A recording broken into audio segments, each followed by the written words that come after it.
Hi అండి, ఈరోజు ఇంకొక వీడియోతో మీ ముందుకు వచ్చేసాను. ఈరోజు ఎంతో టేస్టీగా ఉండే సేమియా పులిహోర చేసుకుందామండి.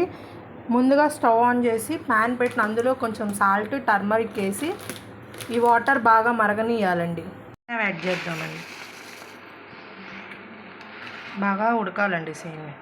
ఇలా సేమియా బాగా ఉడికినాక స్టవ్ ఆఫ్ వేయాలండి. ఇప్పుడు ఇదంతా ఒక స్ట్రెయిన్ చేయాలండి. అది స్ట్రెయిన్ చేసినాక మళ్ళీ ప్యాన్ పెట్టి ఒక 2 టేబుల్ స్పూన్ ఆయిల్ వేద్దామండి. ఆయిల్ వేసినాక ఒక 2 టేబుల్ స్పూన్ పీనట్స్ అండి పల్లీలు వేసి వేయించుకోవాలండి. పల్లీలు బాగా వేగినాక జీడిపప్పు వేసుకోవాలి. ఇవి కూడా కొంచెం ఫ్రై అవ్వాలి. జీడిపప్పు కూడా ఫ్రై అయినాక పచ్చెనపప్పు, మినపప్పు, జీలకర్ర, ఆవాలు వేయాలండి. ఇవి కూడా కొంచెం బాగా ఫ్రై అవ్వాలి.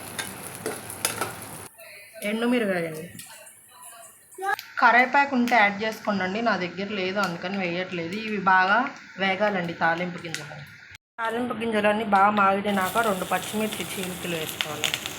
బాగా ఫ్రై అయిందండి. మనం ఇందా డ్రైన్ చేసి పెట్టుకున్న సేమియా వేసుకుందాం. సేమియా వేసి బాగా కలుపుకొని కొంచెం సాల్ట్, టేస్ట్ సరిపడినంత సాల్ట్ అడ్జస్ట్ చేసుకుని వేసుకోండి.